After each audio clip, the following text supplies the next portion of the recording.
Sejam bem-vindos e bem-vindas a mais essa atividade do projeto de extensão Prazer Cal, Leitura e Ação a partir da ecologia marxiana e marxista, que é um projeto de extensão e também um curso que a gente oferece por meio do Campus Muriaé do Instituto Federal Sudeste. Hoje a gente recebe o professor Gustavo Iório, além de uma galera aí que já será apresentada, e a gente hoje espera ter uma conversa bem crítica, que vai ao ponto, conforme o próprio título da nossa apresentação do convidado de hoje, a natureza e o mundo como uma enorme coleção de mercadorias. Com certeza, a gente vai ter um enfoque bem na ponta dos cascos aí da crítica para compartilhar. Gustavo e todo mundo que está com a gente aqui, muito obrigado. Então, mais uma vez, passo a palavra para o Gabriel, que vai fazer sua apresentação e a mediação de todo o processo aí depois. Obrigado, gente, mais uma vez. Boa noite. Boa noite, gente. Então, a gente está aqui para mais uma live do Projeto Prazer Cal. Eu sou Gabriel Merig, eu sou estudante do Campus Muriaé, do curso de Meio Ambiente, e eu sou bolsista do projeto, que é orientado pelo professor Júlio César, de História.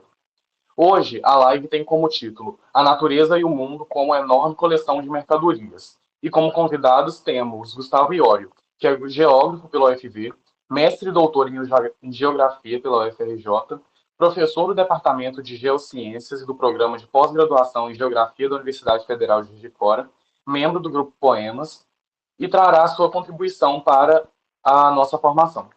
Além dele, também temos outros professores de Geografia, o Igor Mozart e o Lucas Magno, que são do Campus Muriaé. Então, passo a palavra ao Gustavo para fazer a sua apresentação. Boa noite, Gabriel. Boa noite, Júlio, Lucas, Mozart, Igor, né? E todo mundo que está aqui. Todos me escutam bem? Legal. Primeiro, eu queria só apontar a alegria de estar aqui nesse projeto. Eu acompanho o trabalho aqui do Júlio, né, nesses diálogos que ele tem, esse esforço que ele vem fazendo de promover o debate sobre o marxismo e mais especificamente sobre essa dimensão que vem sendo recolocada e reposicionada, né? O debate sobre a ecologia, o debate sobre a natureza em Marx. Te parabenizo, então, Júlio, pela essa iniciativa e te agradeço a iniciativa e o convite. É mesmo uma alegria imensa para mim falar sobre isso, para eu construir, né?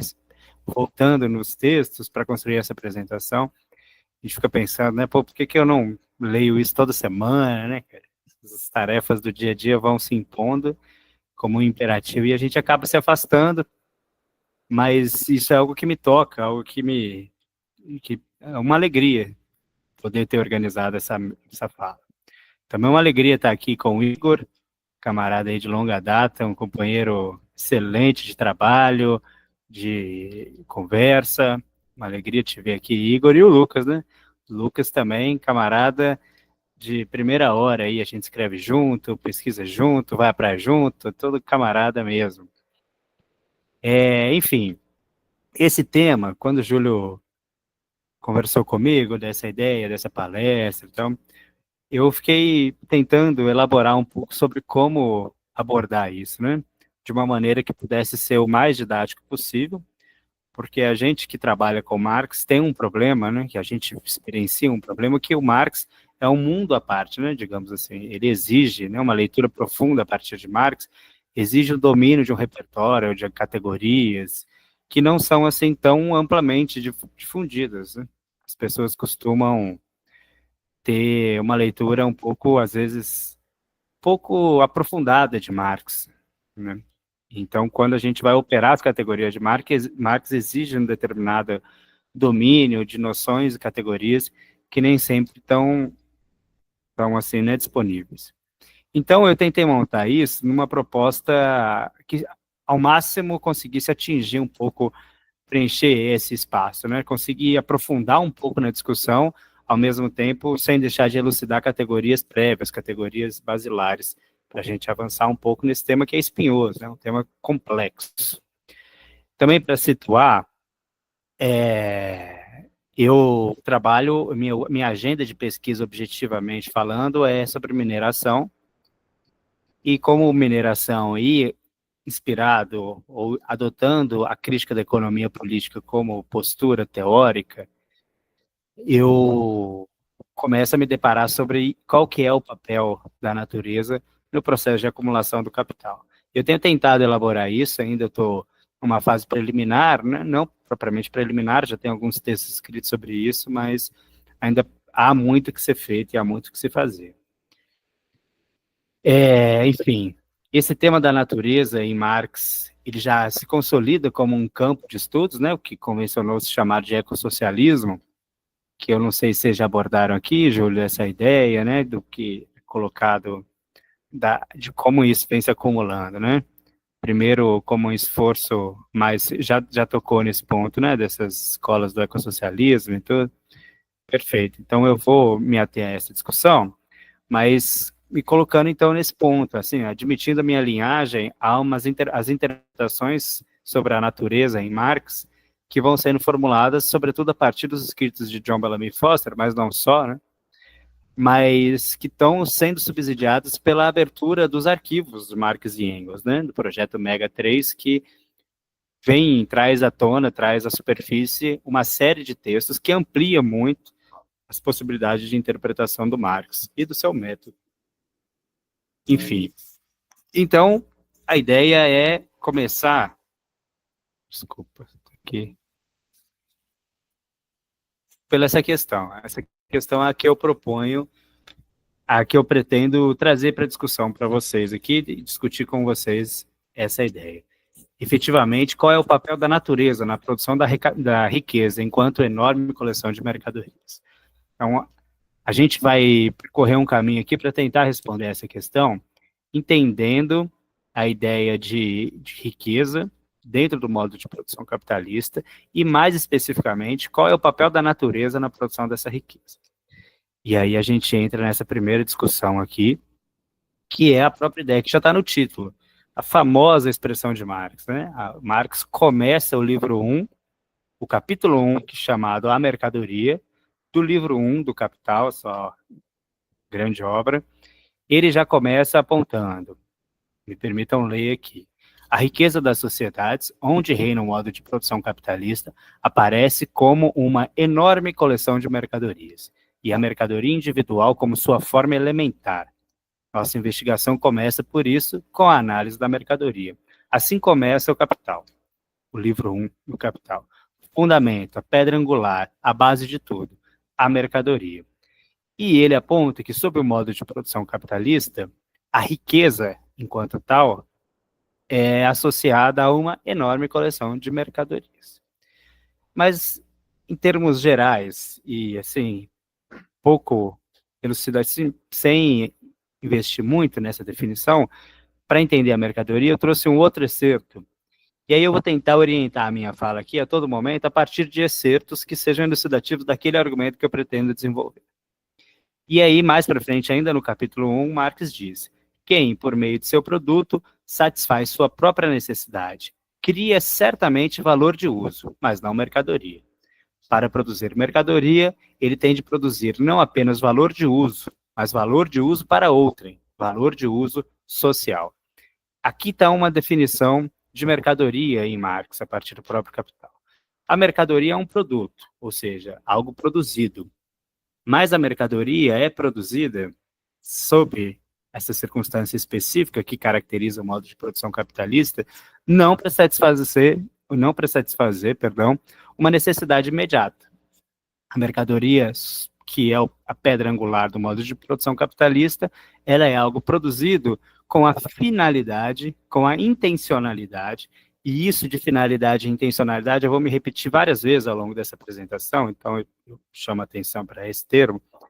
A finalidade da produção, ou seja, daquilo que se trabalha para produzir, está, quando é produzida uma mercadoria, para satisfazer a necessidade de outrem, ou seja, para trocar e não para satisfazer uma necessidade imediata. Aqui o Marx já está operando com o duplo caráter da mercadoria, né, que é enquanto valor de uso, que tem uma utilidade, que serve para alguma coisa, mas enquanto valor que expressa uma uma expressão formal, que é o valor de troca. Então, a mercadoria tem esse caráter duplo, valor de uso e valor, cuja expressão fenomênica é o valor de troca. A mercadoria, portanto, tem esse duplo caráter e ela tem como fundamento, como finalidade, ela existe para isso, ela existe para ser trocada. Por isso que ela tem um valor de uso, que serve para alguma coisa, mas um valor que a define enquanto tal.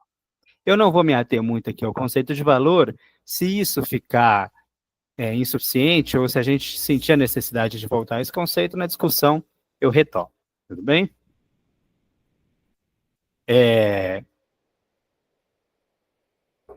Só de maneira um pouco preliminar não necessariamente preliminar, mas de uma maneira razoável aqui, sem avançar muito na discussão, a gente também tem esse excerto, ainda no livro 1, onde ele diz, abstraindo-se da determinidade da atividade produtiva e, portanto, do caráter útil do trabalho, resta o fato de que ela é um dispêndio de força humana de trabalho.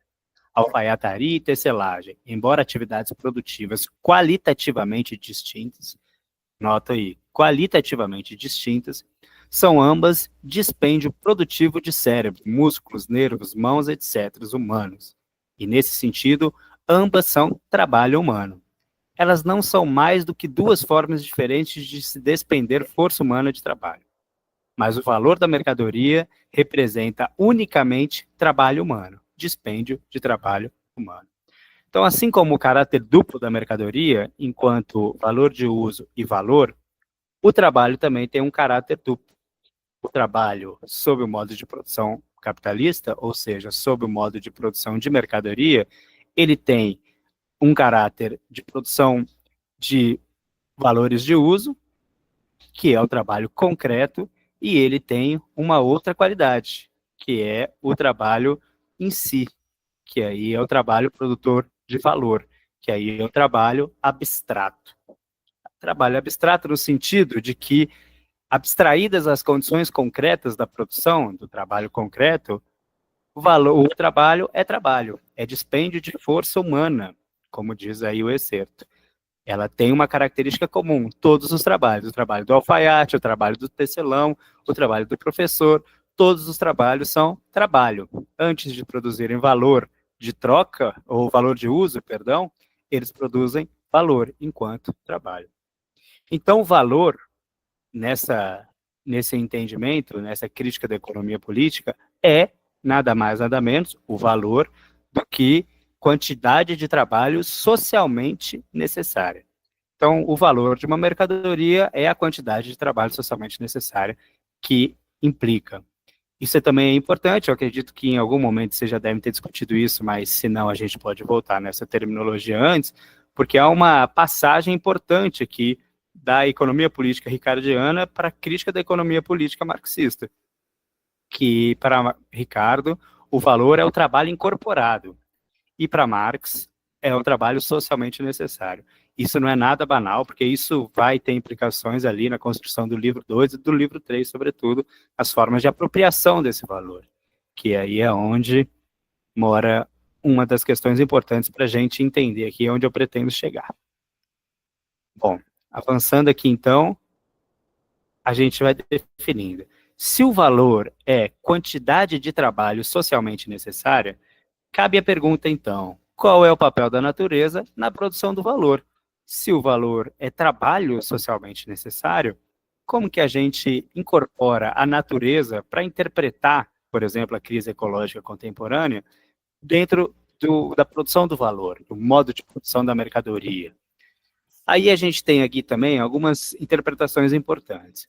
Neil Smith, o geógrafo, num livro chamado Desenvolvimento Desigual, que tem problemas esse livro, mas eu ainda considero, o Bellamy Foster, por exemplo, em um texto, faz severas críticas a essa obra, mas eu acho que ele tem insights interessantes e que são passíveis de ser compartilhados e incorporados numa perspectiva ecossocialista.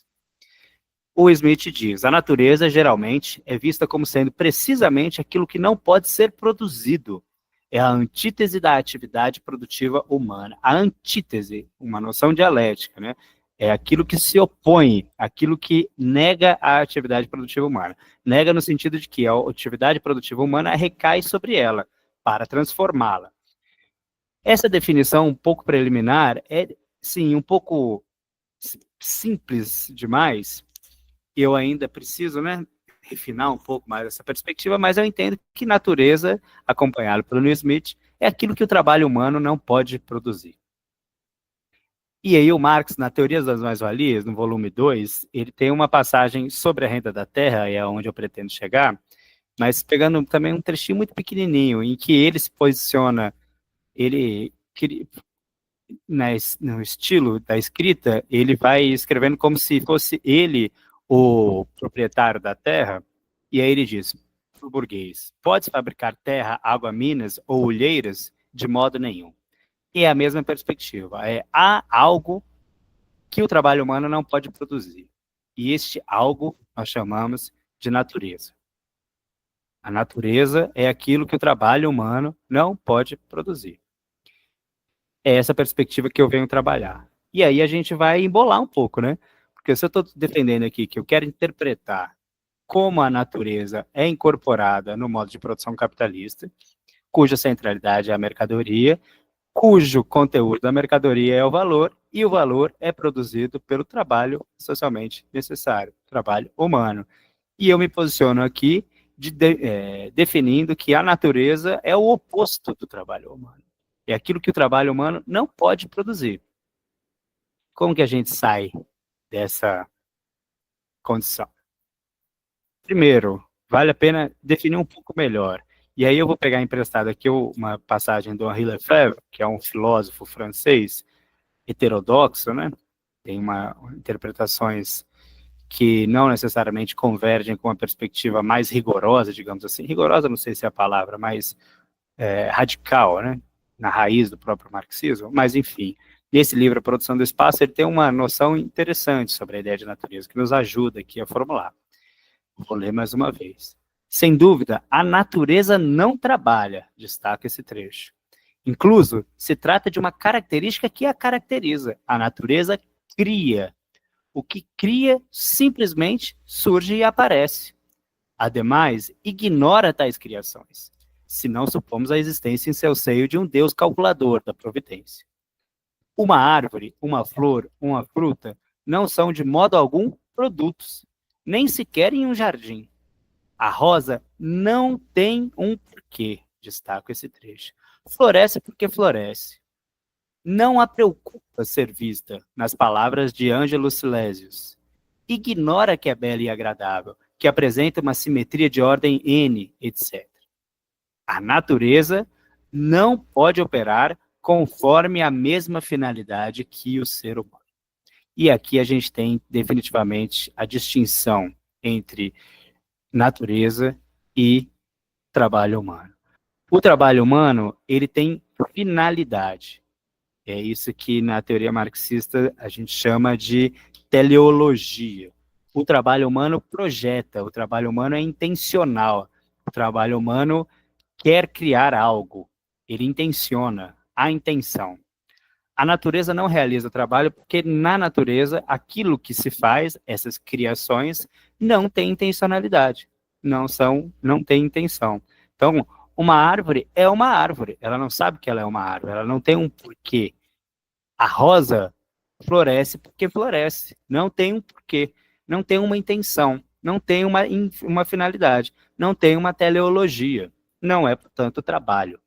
A única espécie que produz efetivamente trabalho é a espécie humana, que tem uma finalidade, que tem uma intenção.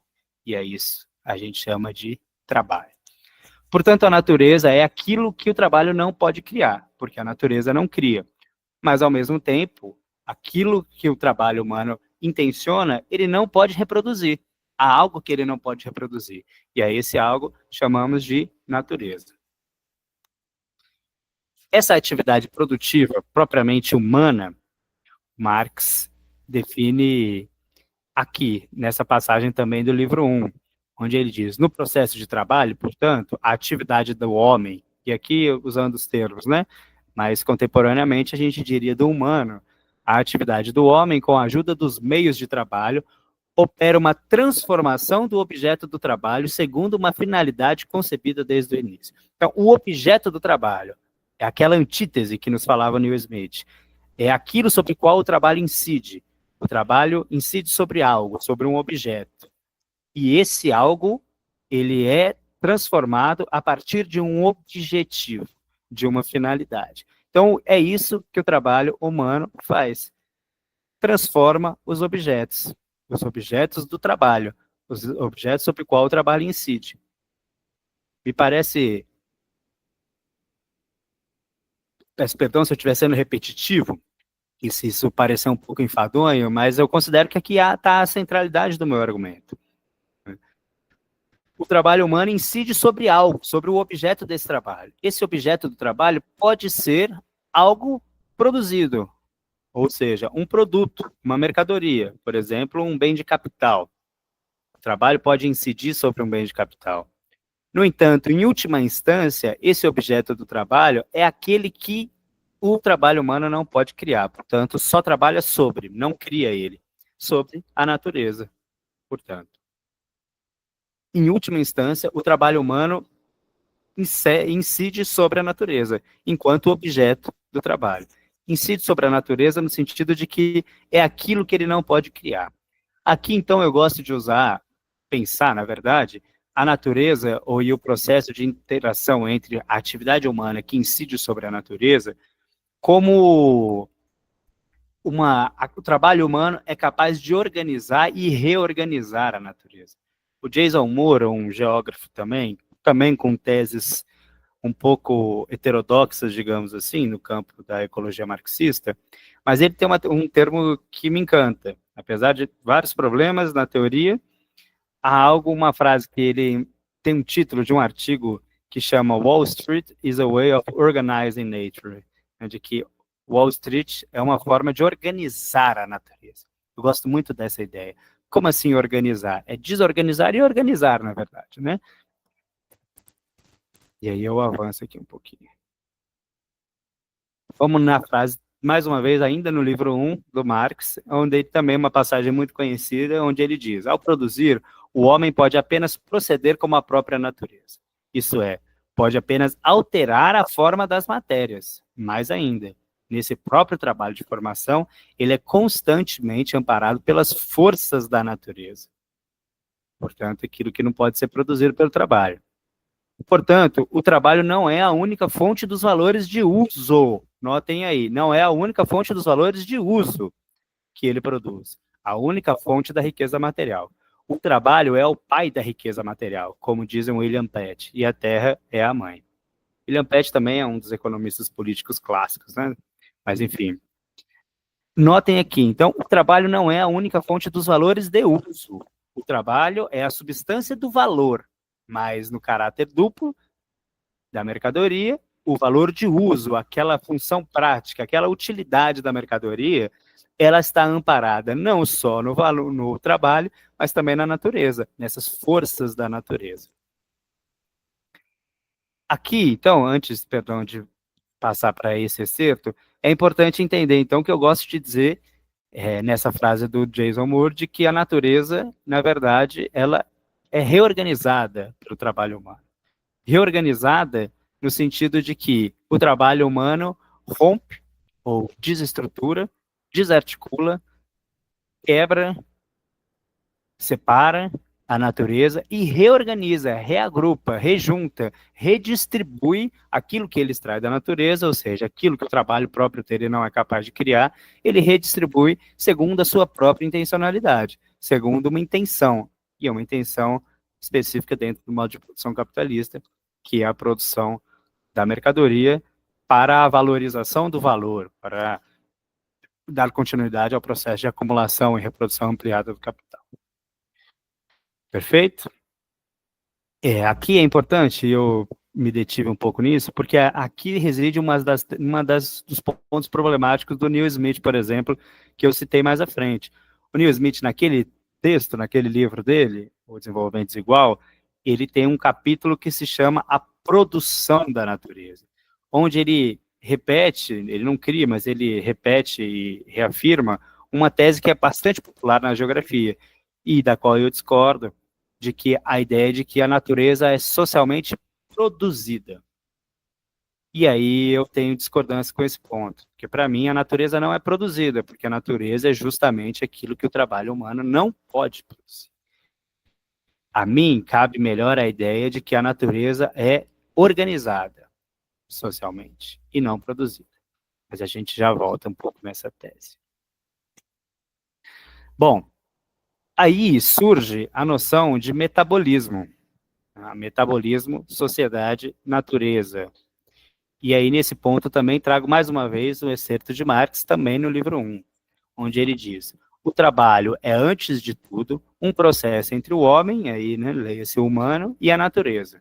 Processo este em que o homem, o humano, sua própria ação, medeia, regula e controla seu metabolismo com a natureza. Ele se confronta com a matéria natural como uma potência natural, a fim de se apropriar da matéria natural de uma forma útil para a sua própria vida. Ele põe em movimento as forças naturais pertencentes à sua corporeidade, seus braços, pernas, cabeças e mãos. Agindo sobre a natureza externa e modificando-a por meio desse movimento, ele modifica, ao mesmo tempo, sua própria natureza. Ele desenvolve as potências que nela jazem latentes e submete o jogo de suas forças ao seu próprio domínio. Aqui é uma passagem interessantíssima, também largamente citada de Marx, né, do livro 1, que é uma noção que essa escola, digamos assim, ou esse campo do ecossocialismo vem recuperando. Metabolismo, e não só o metabolismo, como a ruptura metabólica, né, que é um dos capítulos do livro já clássico do Bellamy Foster, né, A Ecologia em Marx, que foi reeditado recentemente pela Expressão Popular, uma bela reedição, inclusive, diga-se de passagem. Então, vamos lá. Nessa relação humano e natureza, esse processo que o humano controla seu metabolismo com a natureza através do trabalho. O trabalho é o meio através do qual o humano incide sobre o natural. E incide para transformar o natural. Notem, ele não produz a natureza. Ele transforma, ele regula, ele distribui, redistribui a natureza através da ação do seu trabalho. Ao fazê-lo, obviamente, que ele transforma a natureza. O humano transforma a natureza através do seu trabalho. No entanto, o próprio ato de trabalhar e transformar a natureza muda a sociedade em si. Porque aquilo que, por exemplo, foi uma árvore passa a ser uma mesa, passa a ser uma cadeira. E essa mesa e essa cadeira interagem como objeto numa nova relação social. Perfeito? E isso, então, implica dizer que a própria sociedade se transforma ao transformar a natureza através do seu trabalho. Inclusive, a própria natureza do trabalho se complexifica.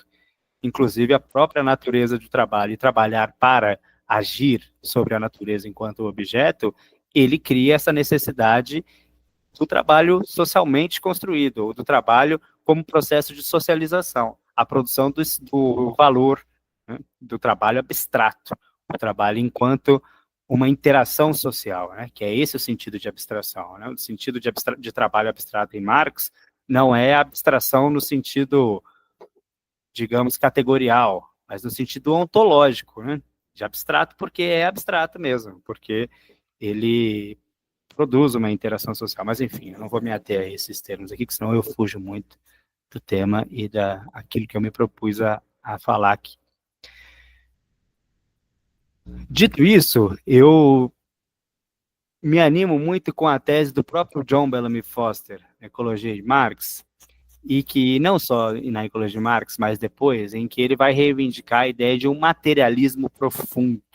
Então, ele vai pegar a ideia do materialismo, né, do materialismo histórico dialético, né, como alguns gostam de chamar, que seja, mas do método materialista, da ideia de partir da realidade material, da análise. E ele vai partir dessa ideia para buscar um materialismo profundo, que é partir não só das relações sociais, mas algo que está além, que é essa ideia de uma certa universalidade, de aquilo que o trabalho não pode criar, a natureza.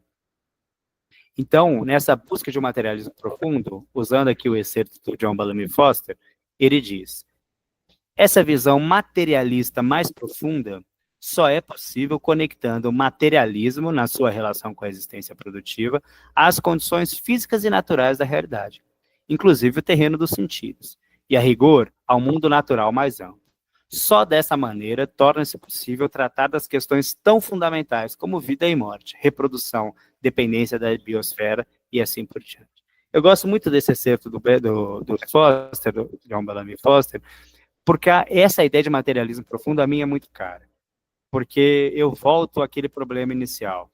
Se a gente está querendo entender o processo de acumulação do capital, ou o processo de reprodução ampliada, o processo de criação da riqueza, e a riqueza tem como substância o valor, e o valor é socialmente construído, portanto, qual é o papel da natureza nesse ponto?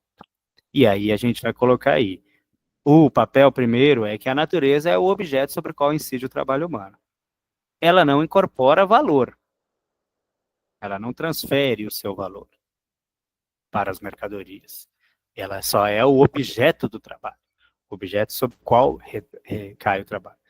E aí a gente pode pensar de uma maneira apressada, portanto, ela não tem valor explicativo. Se ela não transfere valor, se ela não cria valor, então ela não merece uma interpretação profunda, ela passa a ser algo banal.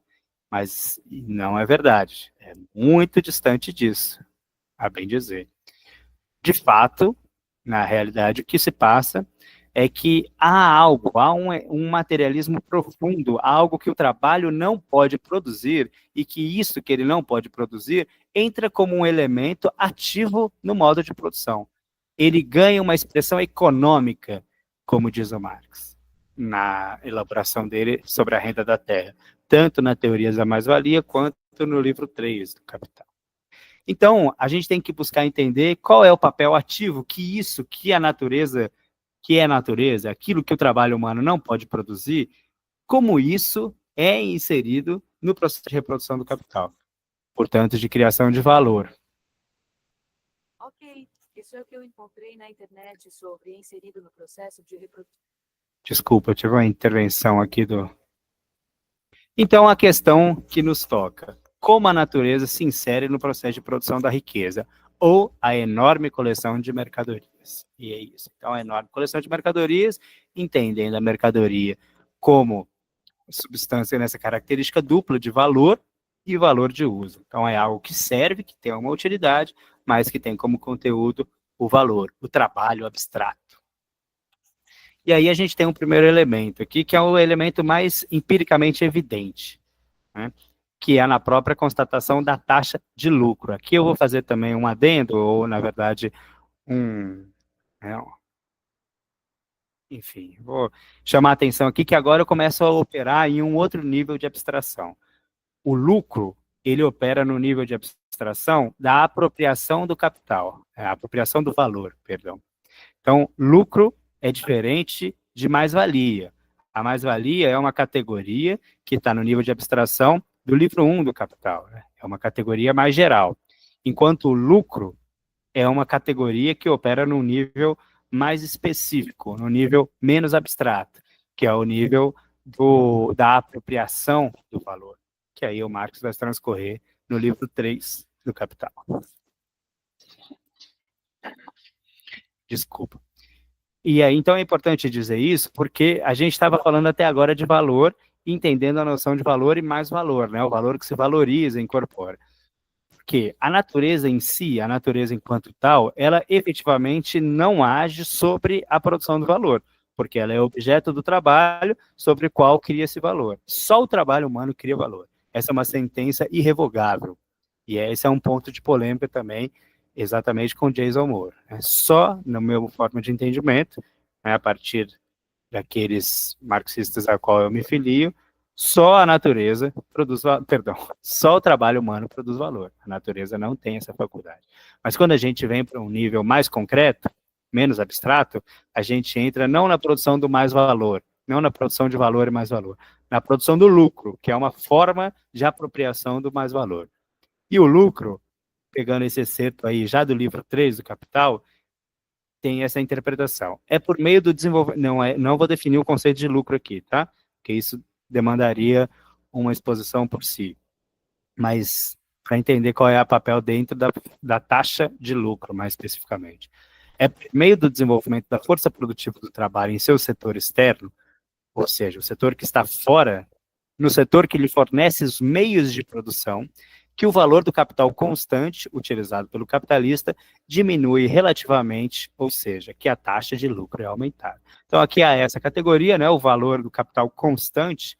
O capital constante está atribuído, né, à composição orgânica do capital, né, eu tenho o capital constante, o capital variável, e é exatamente por definição que se trata. O constante é aquele cujo valor é constante, aquele cujo valor não se altera, e o variável é cuja magnitude se altera, que aí o capital variável, a fração variável do capital, né, na composição orgânica do capital, é o trabalho. O trabalho é o único que produz valor, portanto, ele é variável.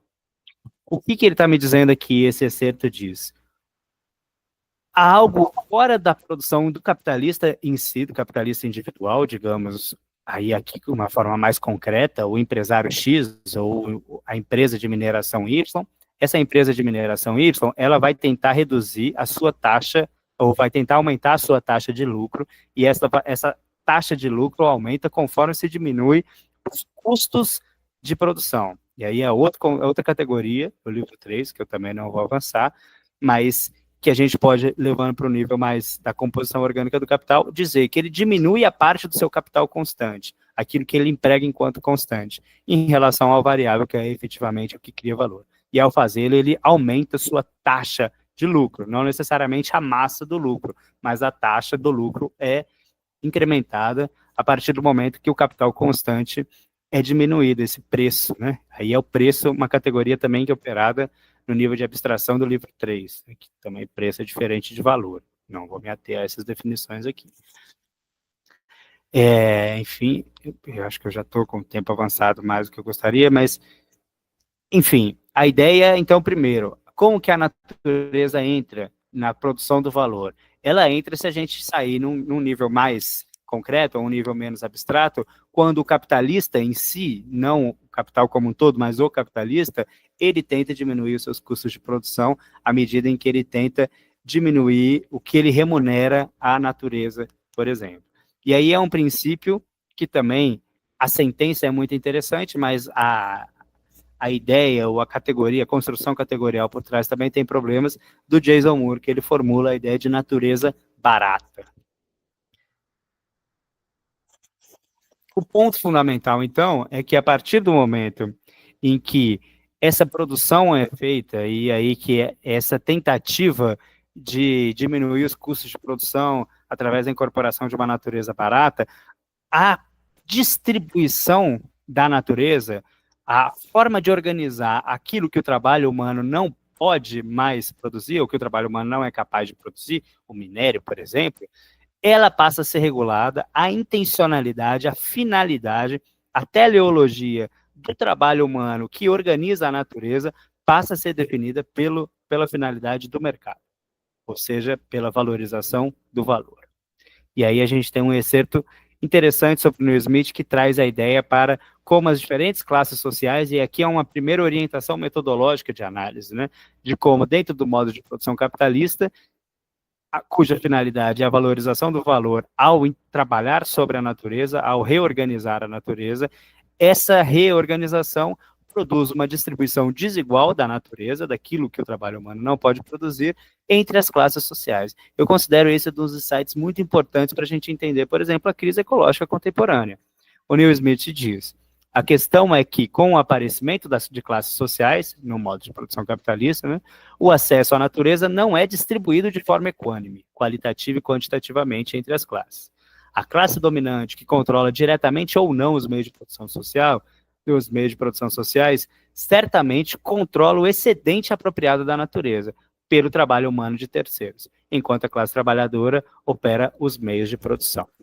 E aí a gente vem para uma outra noção, que é um dos teóricos mais brilhantes dessa geração do ecossocialismo, né, da última geração do ecossocialismo, que é um japonês, é o Kohei Saito. Infelizmente, os trabalhos deles vêm sido sistematicamente traduzidos para o português. Ele é um desses autores que se afundou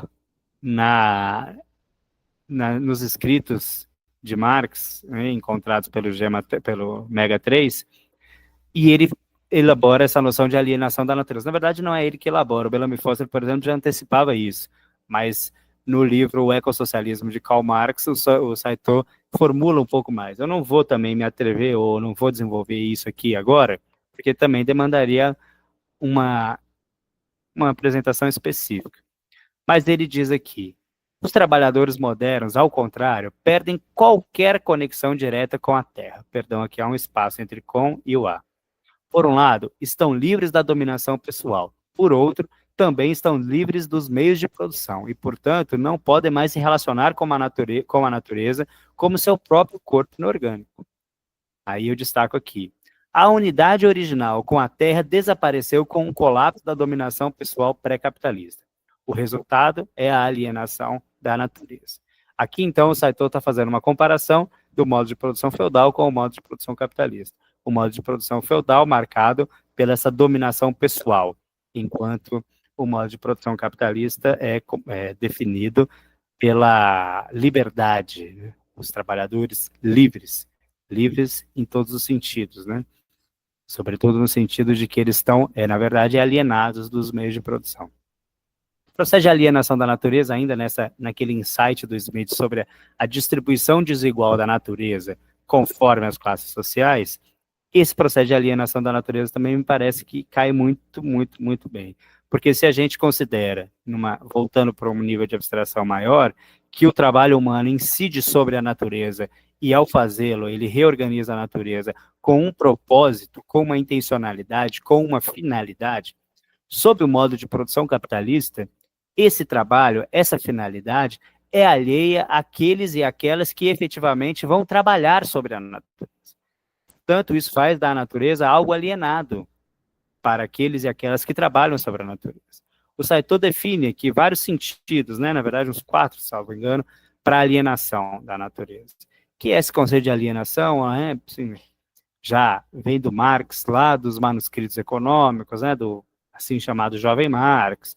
Depois tem um debate sobre como evolui dentro da obra marxiana, mas enfim, não vou me ater a isso, mas a ideia é que, ao ter um trabalho alienado, aqueles que trabalham a natureza se alienam da definição da finalidade, do resultado, do porquê, da intenção que vai definir como essa natureza vai ser reorganizada. E, por consequência, eles são privados dessa natureza. O trabalhador e a trabalhadora se tornam privado, alienado, liberado no sentido de que se torna distante da natureza sob a qual incide a sua força de trabalho.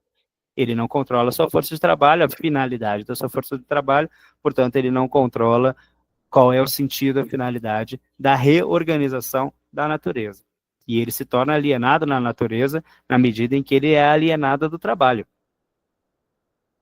Então, aqui há também, mais uma vez, é uma linha de análise, de interpretação, dentro da perspectiva da crítica da economia política, que eu considero muito fértil.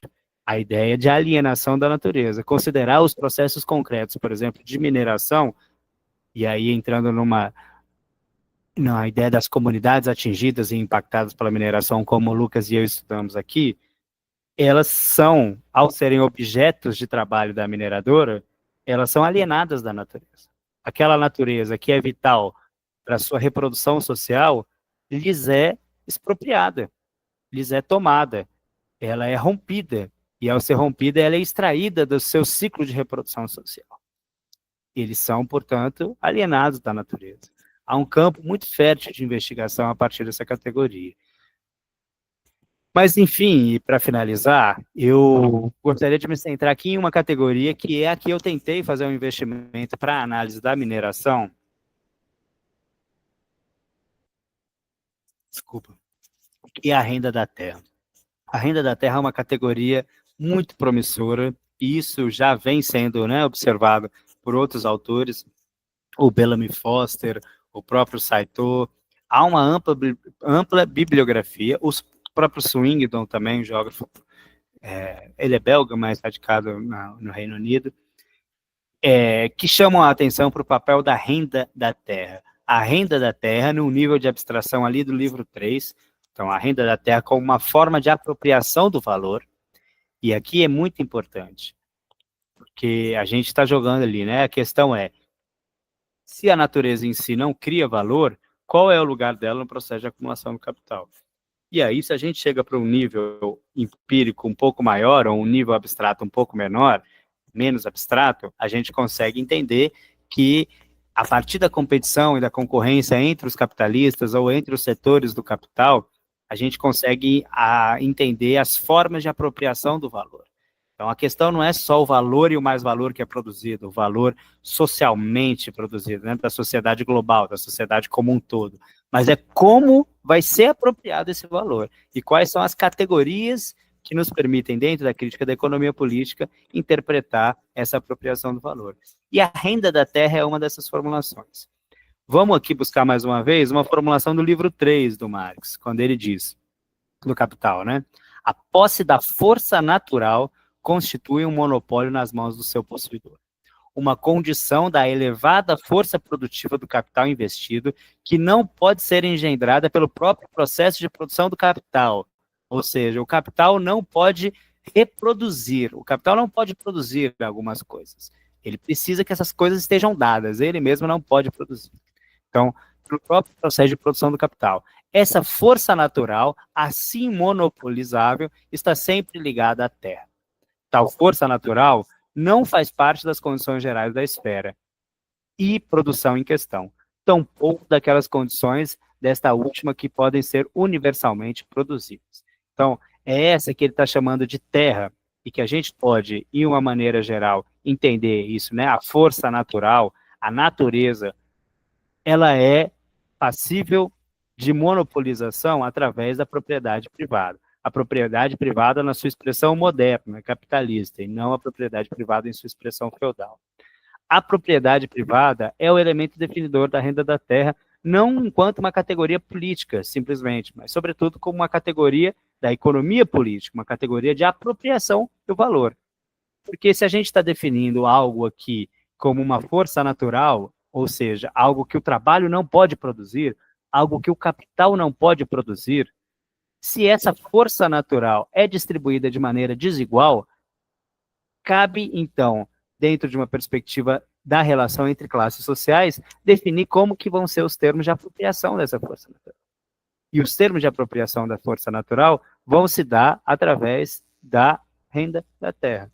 A renda da terra é uma parte do valor que é paga pelo capitalista ao proprietário da terra ou ao proprietário da natureza, do minério, por exemplo.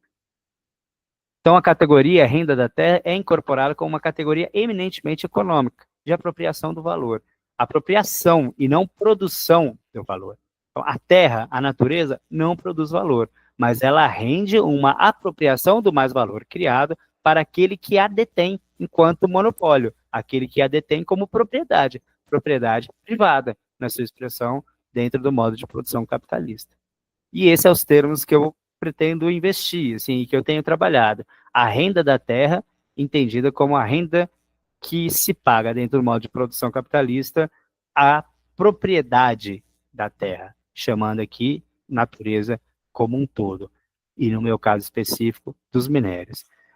Enfim, a teoria da renda da terra é algo que, assim, né, o próprio Marx gastou aí algo como, sei lá, só no livro 3, umas 300 páginas para discutir, e ainda tem as teorias da mais-valia aí, sei lá, pelo menos umas, somando tudo, pelo menos umas 1000 páginas, e aí ele ainda elaborou isso de uma maneira, assim, né, não conclusiva, sim, mas não na sua forma definitiva, porque não teve tempo, não teve vida suficiente para isso, mas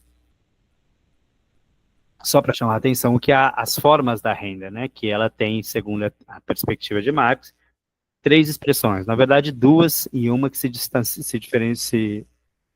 distingue em 2. Que a primeira é a renda diferencial, e a renda diferencial, ela é, grosso modo, e assim, muito grosseiramente falando, ela é a parte que o capitalista paga ao proprietário da terra por um lucro extraordinário que aquela terra ofere a esse capitalista. E aí, lembrando, por terra lê-se natureza, qualquer elemento da natureza. Por exemplo, na agricultura, uma terra mais produtiva, que vai produzir a mais do que nas outras terras, né, uma terra mais fértil, ele produz um lucro extraordinário, que vai ser pago na forma de renda da terra. Essa é a renda diferencial 1, quando se apropria de uma faculdade natural, que não foi o trabalho humano que criou, mas que produz, que aumenta a produtividade da terra. E tem a renda diferencial 2, que aí se trata do mesmo processo de uma produtividade acima das outras terras, por exemplo, mas que dessa vez ela é produto da incorporação do trabalho humano, como a fertilização do solo, o desvio de um córrego de água, enfim, por aí vai. E que produz algum elemento de ganho de produtividade ao capitalista. Né? E aí que vai produzir, portanto, um lucro extraordinário, e esse lucro extraordinário pode ser convertido em renda da terra, ou seja, algo pago pelo capitalista que usa a terra, ou usa a natureza em geral, ao proprietário da terra, ou ao proprietário da natureza em geral. E também tem a renda absoluta, que essa é um pouco mais espinhosa, porque dentro dessa perspectiva não cabe, né, e muito da economia política se frisou nisso, né, o próprio Ricardo, nessa ideia de que a terra mais infértil, ou a pior terra, não oferiria renda, o que é irracional dentro do ponto de vista da crítica da economia política marxista, e o Marx endereça essa crítica ao Ricardo, né? Porque o Ricardo efetivamente diz isso. E a renda absoluta, ela é, então, aquilo que o capitalista transfere para o proprietário da terra, não pela oferição de um lucro extraordinário, mas sim por uma própria capacidade do capital orgânico, da composição orgânica do capital que é trabalhado na terra. Então, via de regra, a terra menos produtiva, a terra menos fértil, ela há de ser trabalhada por uma composição orgânica em que o capital variável é superior ao capital constante em uma média universal. Portanto, ele tem uma produção aí que ele consegue incorporar uma produção maior de valor e pode transformar esse valor em em renda da terra. Enfim, não vou me ater muito nessas definições categoriais. Se no debate surgir isso como uma demanda, a gente pode voltar e tentar esmiuçar um pouco mais. Enfim, não sei se cumpri meu tempo a rigor, mas termino por aqui, Júlio. Obrigado pela paciência. Desculpa que se eu me estendi demais.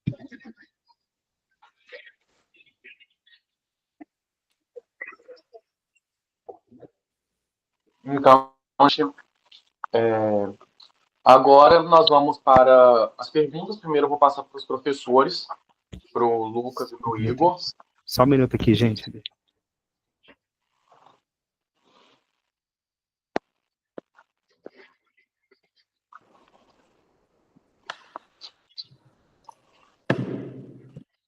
Volta aí, perdão, Gabriel. Bom, então agora a gente vai para o bloco de perguntas, né? Eu vou passar primeiro para o professor Lucas, depois para o professor Igor, e depois a gente vai fazer 2 blocos de perguntas com as perguntas do chat do YouTube. Ok? Então, primeiramente, passo a palavra para o professor Lucas. Boa noite, galera. Vocês estão me escutando? Beleza.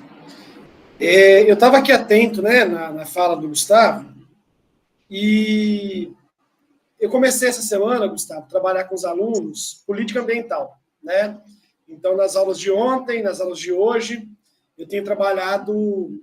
Bom, comecei pela história da política ambiental mundial e alguns conceitos estabelecidos mundialmente, como o conceito de desenvolvimento sustentável, né? Por exemplo, como que ele foi apropriado, ele foi construído, e a gente começou a discutir algumas questões nesse sentido. Então, eu vou fazer dois comentários bem simples, assim, porque eu entrei no YouTube e eu vi que tem muitos alunos nossos lá do ensino médio. Então, assim, nesse nível de comentários e de perguntas para eles, para que a gente possa dialogar na semana que vem a partir dessa palestra, desse curso que você deu, que eu acho que é uma continuidade das aulas também, né? Uma primeira pergunta, na verdade, é um diálogo que a gente já vem fazendo há um tempo. Eu também li Jason Moore, né, e aí entendi essa ideia, principalmente a ideia de fronteiras de mercadorias, pensando muito na ideia e no debate que a gente tem feito sobre fronteiras, né, inclusive em dissertações que a gente se encontra, enfim. E o Jason Moore, ele pega algumas commodities, né, algumas naturezas, vamos dizer assim, né, como o açúcar, para entender a expansão da economia né? E aí eu estava tentando fazer algum paralelo com os minerais. E bem nessa pegada do Jason Moore, né, de que a natureza é organizada por Wall Street, que você colocou, e que o Zema esteve, né, lá vendendo a natureza nossa, a primeira pergunta é a seguinte: quais seriam as atuais fronteiras da mercadoria no Brasil, né, e em Minas Gerais especificamente? Bem fácil, assim, que a gente estava discutindo hoje na aula com os alunos sobre política ambiental. E essa segunda pergunta, eu vou insistir nesse ponto, porque é uma continuidade mesmo da aula e é um diálogo para além da sala de aula com os alunos, né? E retomando essa ideia de desenvolvimento sustentável que a gente discutiu hoje. Ainda nessa pegada, né, da natureza como coleção de mercadorias, do qual você explicou, né, qual seria, dentro dessa sua leitura, bem de forma geral, as atuais apropriações capitalistas nessa perspectiva do desenvolvimento sustentável? Pensando justamente nas energias, né, fontes de energias alternativas e nas propostas para contornar essa crise ambiental. Queria exemplos práticos para a gente dialogar bastante com os nossos alunos aí presentes. Desculpa, Lucas, você pode refazer essa segunda pergunta, cara? Me fugiu aqui, eu acho que deu uma falhada na hora que você começou a formar. Tá, bem nesse debate sobre transição energética, né, de fontes de energias alternativas, assim, esses foram alguns exemplos que a gente trabalhou hoje nas aulas com os meninos, né? E, assim, nessa pegada de coleção de mercadorias, natureza como coleção de mercadorias, né? Quais, em geral, assim, exemplos práticos de apropriação capitalista na perspectiva do desenvolvimento sustentável hoje? São esses dois comentários que eu gostaria de fazer. Assim.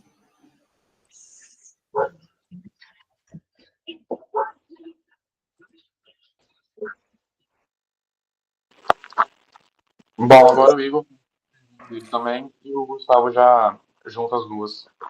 Maravilha, muito obrigado, Gabriel. Boa noite a todas e a todos. Quero agradecer imensamente, né, a participação do professor Gustavo, é sempre um grande aprendizado ouvi-lo, então, sim, eu estou realmente muito contente, muito grato, assim, pela sua presença, por sua fala, e também agradecer a companhia aqui dos meus companheiros, né, sempre muito bom estar aliado por vocês.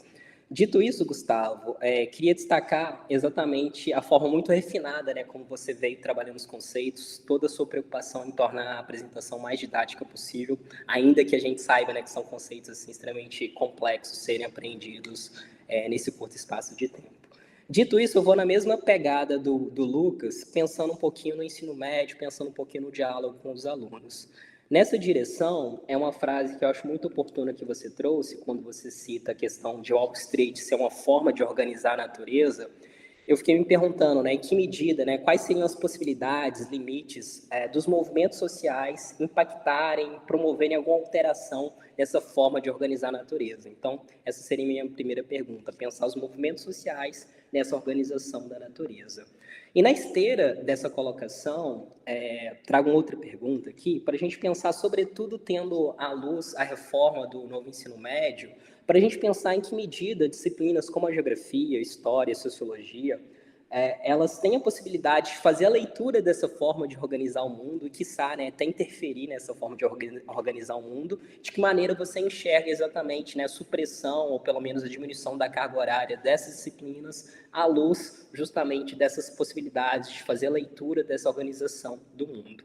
E uma última pergunta, um pouco colado nisso que o Lucas levantou sobre o desenvolvimento sustentável, eu queria ouvir um pouco de você, de que maneira você apreende esses conceitos, né, como desenvolvimento sustentável, capitalismo verde, mercado de carbono, justamente na esteira da sua fala sobre a natureza como essa enorme coleção de mercadorias. Aí eu finalizo por aqui e agradeço novamente a sua grande contribuição.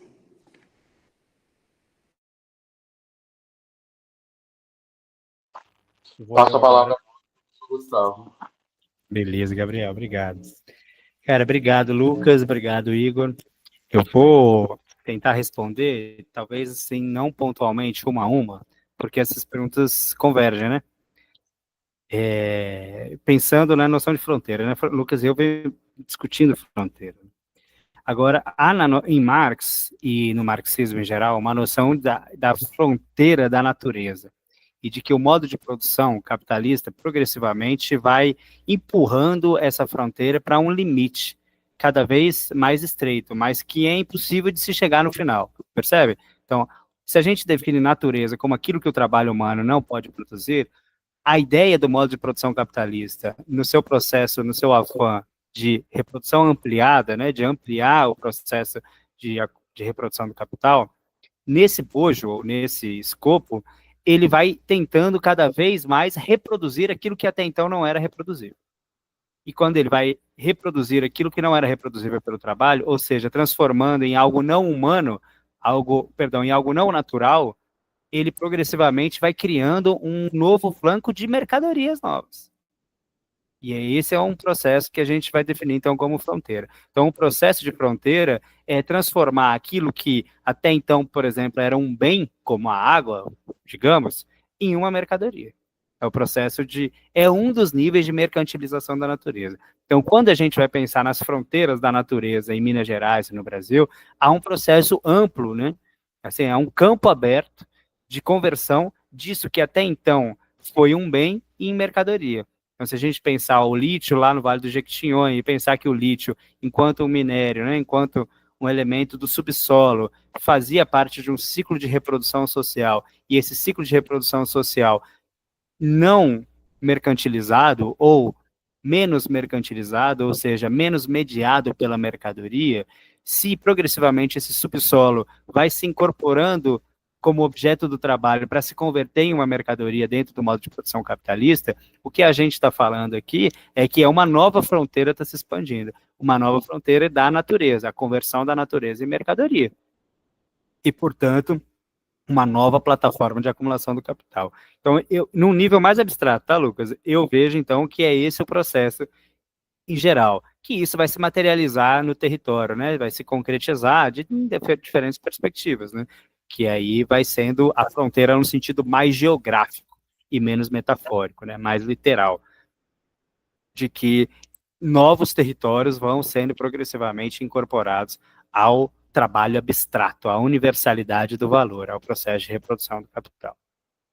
Eu não sei se eu te respondi, sim, objetivamente, mas eu vejo, então, é isso. É a conversão progressiva da natureza, ou seja, aquilo que o trabalho humano não pode produzir, em algo que pode produzir e que pode ser transformado em mercadoria, eu, objetivamente falando, como plataforma de acumulação do capital.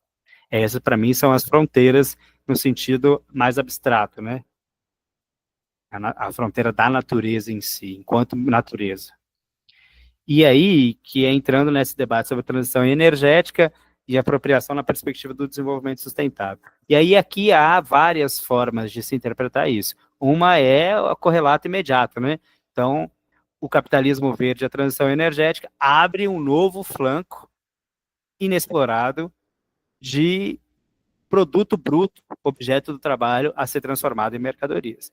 Então, o desenvolvimento sustentável, com toda a sua panaceia, com todos os seus elementos, ele não é nada mais, nada menos do que a perspectiva de abrir novos campos e novas plataformas de acumulação do capital. E isso numa perspectiva estritamente da acumulação em si, do processo produtivo. É transformar novos objetos em objetos do trabalho, para serem incorporados no processo de valorização do valor. E aí a finalidade, a intencionalidade, a teleologia do processo é o valor que se valoriza. É mais valor, produzir mais valor. Enfim, então, esse campo do desenvolvimento sustentável, do capitalismo verde, né, e todos os seus elementos, num primeiro nível abstrato é isso, é uma nova plataforma de valorização do valor que está sendo aberta, não tem uma preocupação efetiva em reverter a crise ecológica, a finalidade não é essa, né? E aí eu, assim, sem entrar muito nessa perspectiva, né, mas há outros níveis, né, que aí a gente pode definir como estratégias capitalistas de apropriação do valor. Isso é muito importante, né? Então, esses selos, por exemplo, de sustentável, ele não cria valor, porque só o trabalho é capaz de criar valor. Eles se convertem em mecanismos de apropriação do valor. E aí é uma luta intercapitalista, né? Para a apropriação do valor. Que aí eles conseguem um selo que transforma aquele produto um preço mais elevado e, enfim, se torna um diferencial tal qual uma tecnologia, por exemplo, nova, né? Mas não vou... Enfim, se houver demanda, a gente esclarece um pouco mais. Eu não quero, porque senão eu tenho que entrar em muita tecnicalidade aqui do marxismo para explicitar melhor isso. Mas, enfim, eu não sei, Lucas, se eu te respondo a 1 e a 2, Lucas também, o Igor também, essa questão 3, né? E aí eu vou para a questão 1 do Igor, que é essas possibilidades e limites dos movimentos sociais nessa organização da natureza, né? Os movimentos sociais expressam uma outra intencionalidade, né?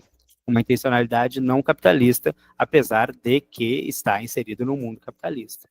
Então, os movimentos sociais expressam essa perspectiva o ponto de vista do alienado da natureza, reivindicando novamente essa natureza, né, o seu trabalho alienado. Por exemplo, o caso da mineração é lapidar nisso, né, o exemplo que eu já dei na apresentação, e ele reforça aqui nesse ponto. Só que, assim, qual é o limite? O limite é que, a rigor, a superação dessa forma de produção e organização da natureza, Wall Street, organizando a natureza, ela só é possível com a superação do modo de produção capitalista em si. Não há outra saída, não há uma possibilidade de acomodação disso. Esse é o grande limite dos movimentos sociais, que é entender como que uma luta anti-mineração, por exemplo, se converte em uma luta anticapitalista. E tem que ser anticapitalista, porque não há saída dentro do modo de produção capitalista para essa crise ecológica.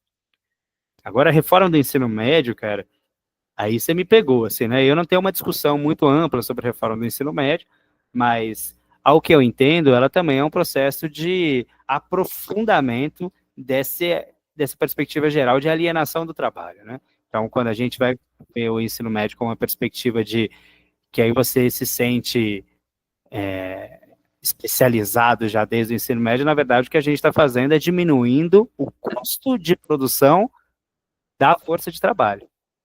E a diminuição do custo de produção da força de trabalho é, a rigor, o incremento do mais-valor relativo, da mais-valia relativa. Você diminui o custo com a força de trabalho e esse custo ele é incorporado no processo produtivo com o aumento da mais-valia relativa, que eu também não vou explicar, mas talvez a gente... Né? Mas, enfim, a finalidade é essa, é diminuir os custos de formação da mão de obra, da força de trabalho, né? A categoria mais precisa, né, para definir isso. Enfim, eu vejo dessa maneira, uma perspectiva bem geral, sem uma leitura minuciosa do ensino médio em si, né. Não sei se eu respondo também, estou à vontade aqui. Recolocar qualquer coisa aí, Jeremy, qualquer dúvida. Muito obrigado pelas respostas, Gustavo. Agora a gente vai para os 2 blocos das perguntas do chat. Então, vou fazer agora um primeiro bloco, deixo você responder, e depois vem mais um bloco com algumas perguntas, ok? Bom, primeiro bloco de perguntas, então. A primeira. Esther Rocha da Silva pergunta: quais impactos da produção capitalista são mais prejudiciais para o meio ambiente? E quais que são as possíveis soluções para combater essas complicações no meio ambiente pela produção capitalista? Além disso, como o setor financeiro capitalista influencia a exploração de recursos em países em desenvolvimento? Gabriel, desculpa, você pode ler mais devagar, cara? Perdão, é só porque eu não consegui não anotar. Vou ler mais devagar. A Esther Rocha da Silva perguntou: quais impactos da produção capitalista são mais prejudiciais para o meio ambiente? E quais que são as possíveis soluções para combater essas complicações no meio ambiente pela produção capitalista? Além disso, como o setor financeiro capitalista influencia a exploração de recursos em países em desenvolvimento? A próxima pergunta é do Eduardo Ribas. Perguntou: o que você entende por luta de classes e como ela se desenvolve dentro do sistema capitalista? Davi Paula pergunta: como o capitalismo afeta nosso futuro em relação ao meio ambiente? Alana Ribeiro pergunta: quais os impactos irreversíveis causados ao meio ambiente por causa da produção capitalista? E Ana Soares pergunta: como o modelo capitalista influencia a percepção das pessoas sobre a natureza? Esse foi o primeiro bloco, agora eu passo a palavra ao Gustavo para responder as questões. Gabriel, tentei anotar aqui, cara, mas me fugiu. Porque aí tá a pergunta até do Davi, mas a do Davi não está completa. Você pode ir colocando no chat aí, por gentileza, uma a uma, e eu vou respondendo essa da Esther aqui. Muito agradecido, Gabriel. Vamos lá, a pergunta da Esther, então, é: quais os impactos da produção capitalista?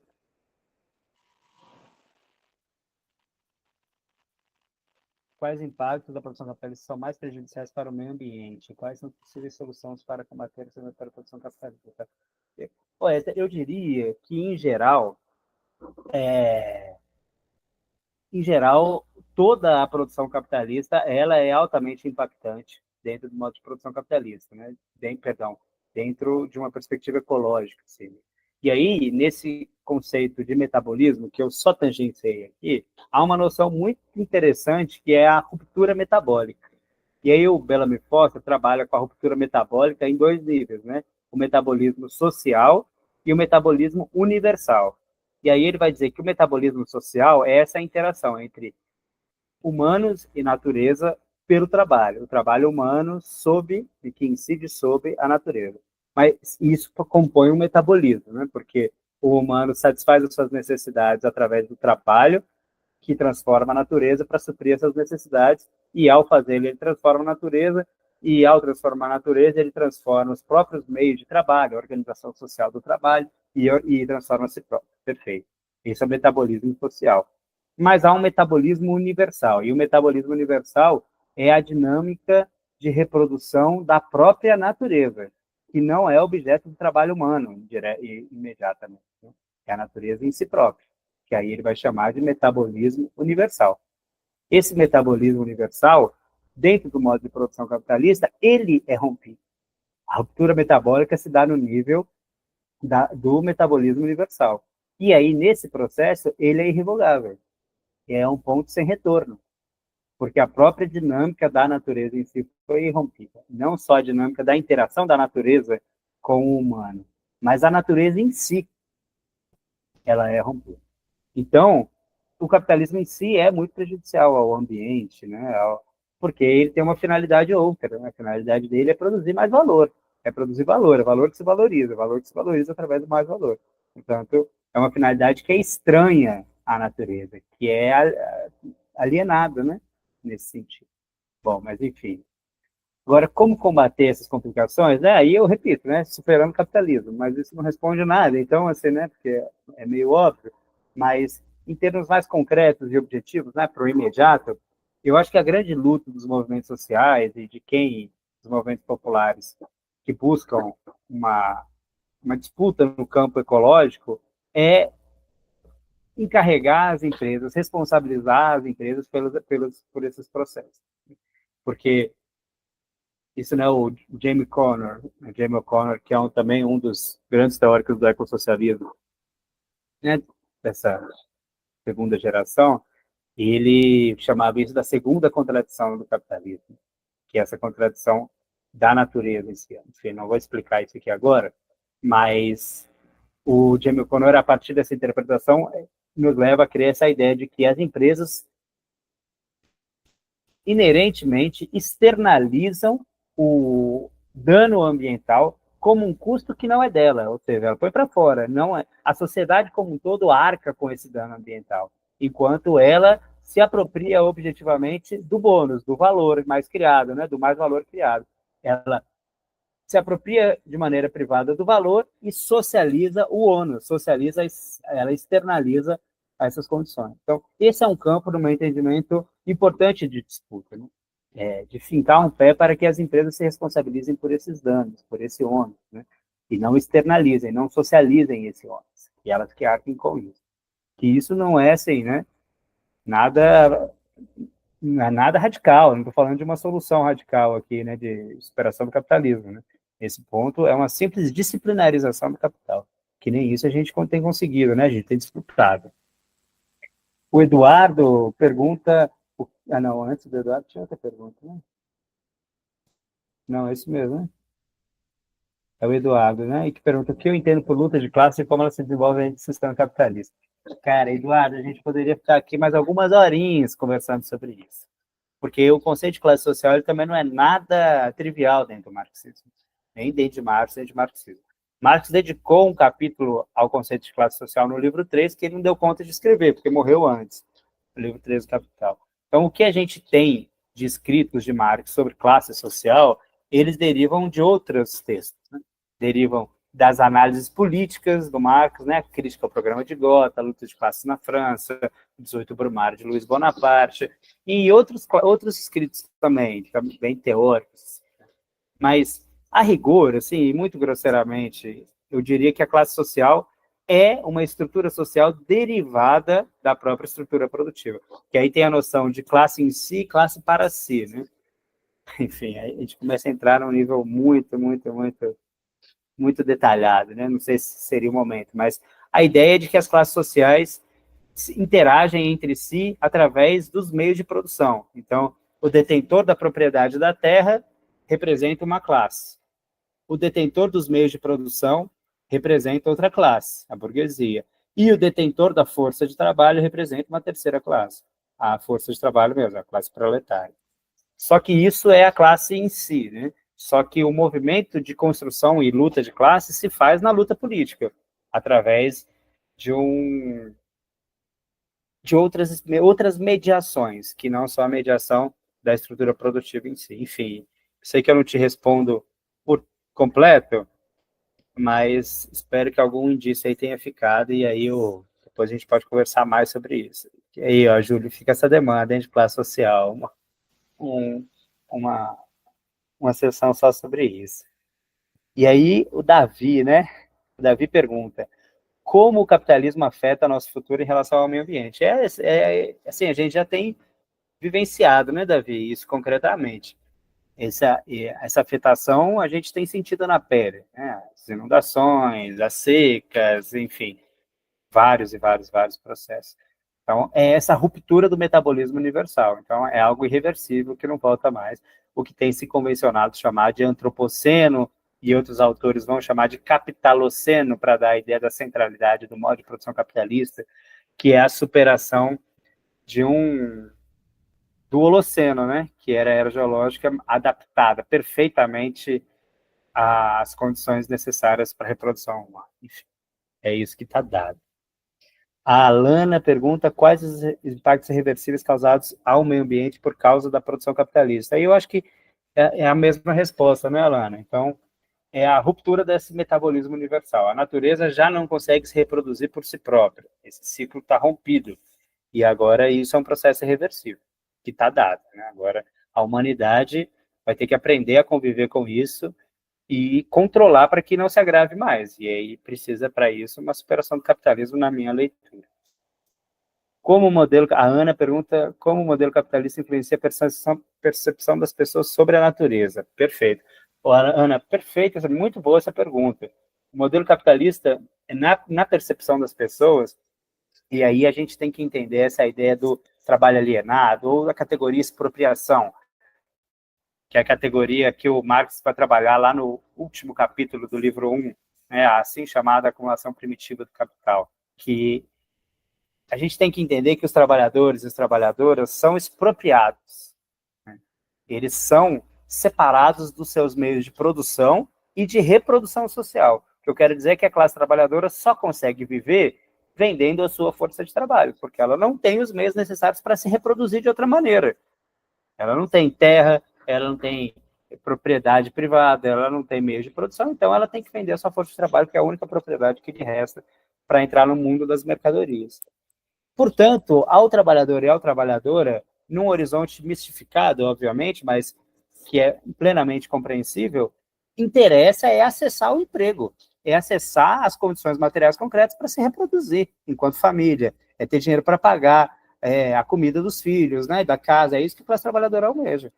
Então, o horizonte da superação do modo de produção capitalista e, portanto, né, essa ideia de natureza, né, de uma superação de uma crise ecológica, por exemplo, ela é ofuscada por uma necessidade imediata de preencher, de se alimentar, de se abrigar, de se esquentar, né, do frio, enfim, todas as demandas que são muito concretas, é isso. Então, é essa ideia, né, a Samarco, depois que faz aquele crime, aquele desastre em Mariana, algumas semanas depois há uma manifestação no centro de Mariana pedindo volta a Samarco.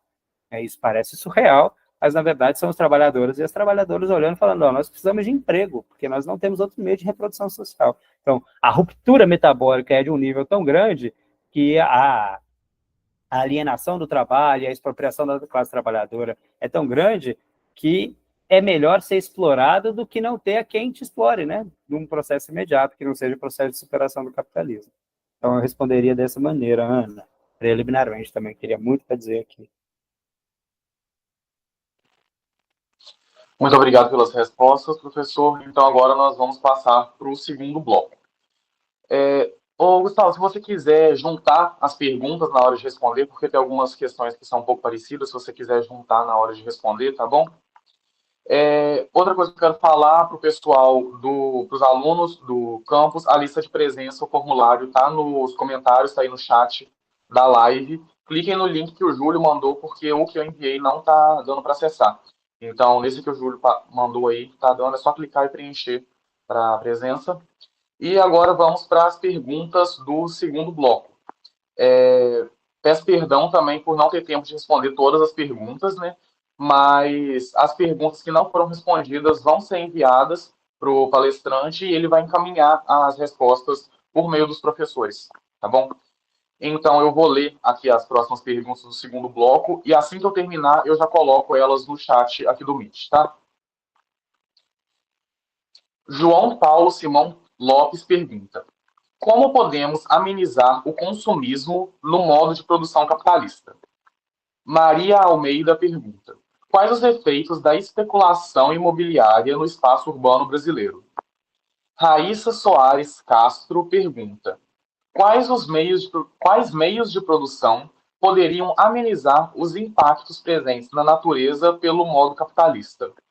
Maria Clara Matias pergunta: você conhece a agroecologia? Se sim, como você acha que ela poderia ser aplicada nesse contexto? Então, essas foram as perguntas e as perguntas no chat já estão indo. Então, passo a palavra para o Gustavo novamente. Vamos lá, o João, obrigado, Gabriel. O João, ele pergunta como podemos amenizar o consumismo no modo de produção capitalista. Na verdade, João, o consumismo, ele é a expressão de um produtivismo, né? De um crescimento infinito, e esse crescimento infinito está na essência do capital, porque a proposta e a finalidade do modo de produção capitalista é a valorização do valor. Então, é sempre um processo progressivo de produzir mais, e essa produção maior, ela precisa necessariamente vir acompanhada de um consumo que dê conta, né? Que dê a cabo disso, porque senão ele não teria utilidade, né? Lembrando que essa mercadoria tem o duplo caráter, né? Ela é valor de uso e valor de troca. Então, ela incorpora valor, mas ela só se realiza, esse valor só se realiza se ele for consumido, convertido efetivamente em consumo, né? Então, o consumismo, na verdade, é imanente ao processo de produção capitalista, que vem da própria natureza de produção expandida de mercadorias. A Maria Almeida, os efeitos da especulação imobiliária no espaço urbano brasileiro. O efeito da especulação imobiliária é pelo próprio efeito da renda da terra, né? A renda da terra, na verdade, a terra não tem valor. O valor é produto do trabalho. A terra tem um preço, e esse preço, na verdade, é a expressão de algo que se espera extrair enquanto quantidade de valor, né? É isso que é o preço da terra. A especulação imobiliária gera uma pressão sobre esse preço da terra, que os agentes deixam de usar a terra para esperar uma possibilidade de aferição maior do preço da terra. E aí isso gera uma alienação da terra. As pessoas deixam de ter acesso à moradia, né, que é um requisito básico, por causa de uma dinâmica de mercado, propriamente dito, né? O David Harvey, no livro Os Limites do Capitalismo, ele faz uma discussão primorosa sobre isso, do meu ponto de vista, né? Que é a incorporação da teoria da renda da terra como um processo de capital fictício. Ele constrói uma forma de apropriação do valor sobre um valor que não existe, de fato. Aí a Raíssa, quais meios de produção poderiam amenizar os impactos presentes na natureza pelo modo capitalista? Então, aqui eu sou muito cético, Raíssa, nesse sentido, né? Porque, para mim, esses meios de produção dentro de um modo capitalista, a gente pode, por exemplo, propor essa ideia da solução tecnológica, né? O que o Eduardo Sabarreto, que teve aqui em outra oportunidade, chama de ecologismo acrítico. O ecologismo acrítico tem essa crença, né, de que as soluções tecnológicas podem reverter a crise ecológica. Mas, de novo, né, ele não entra na essência do capital, na essência de uma produção capitalista, que é produzir mais mercadorias. Então, por mais que você tenha mais eficiência tecnológica, o sentido geral é produzir mais. Então, acaba que a a taxa diminui, mas a massa aumenta.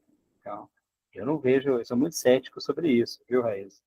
Agora, a pergunta da Maria Clara Matias, agroecologia eu conheço, eu faço parte do núcleo de educação do campo e agroecologia aqui da UFV, sou professor da UFJF, mas sou professor do programa de pós-graduação da UFV também, além de ser do programa da UFJF. E, para mim, a agroecologia tem uma centralidade nisso. Eu defendo e eu luto pela agroecologia, se no nível mais concreto, o Lucas e eu estamos lá presentes nessa ideia da agroecologia como alternativa à mineração, por exemplo.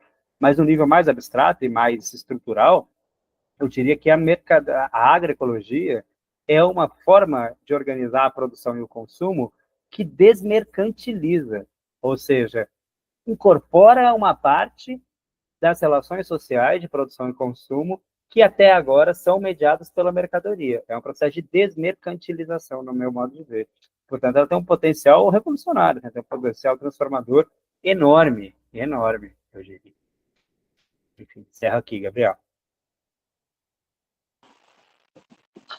Muito obrigado pelas respostas, Gustavo. Então, agora eu vou voltar para o Júlio, para ele fazer o encerramento do nosso encontro. Beleza, muito bem, obrigado.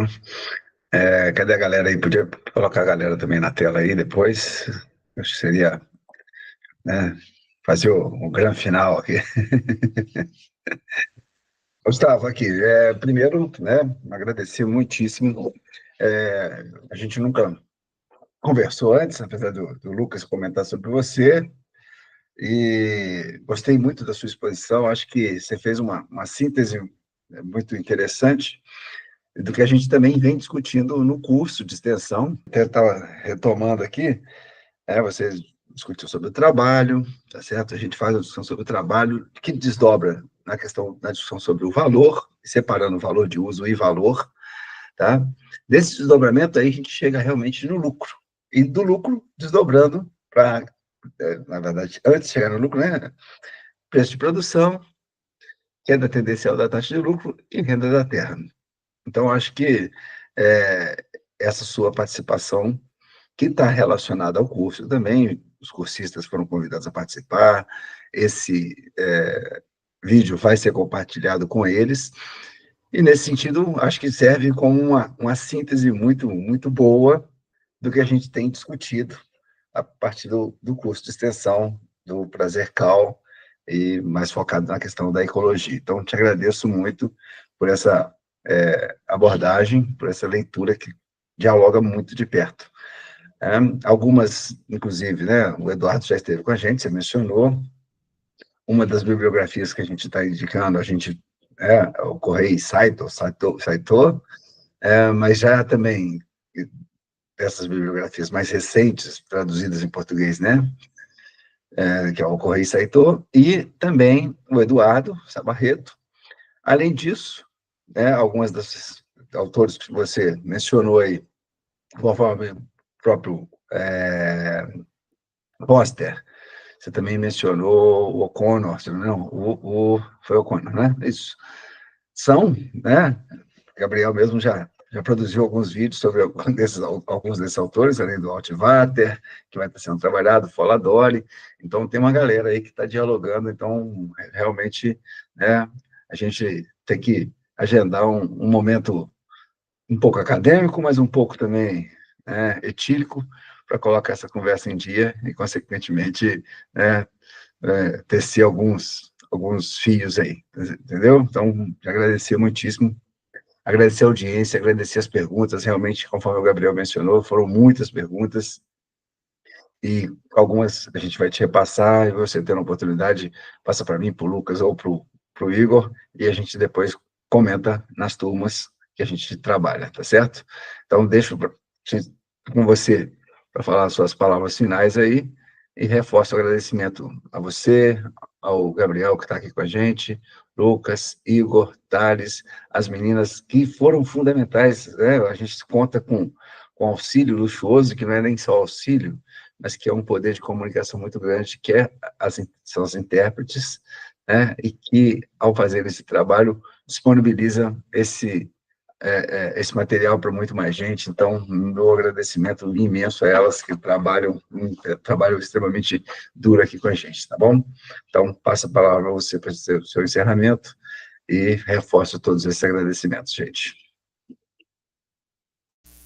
Bom, Júlio, sim, eu tenho muito a agradecer. O Lucas também fala constantemente com você, a gente tem muita afinidade na temática. E me encanta essa oportunidade de poder desenvolver um pouco mais, né?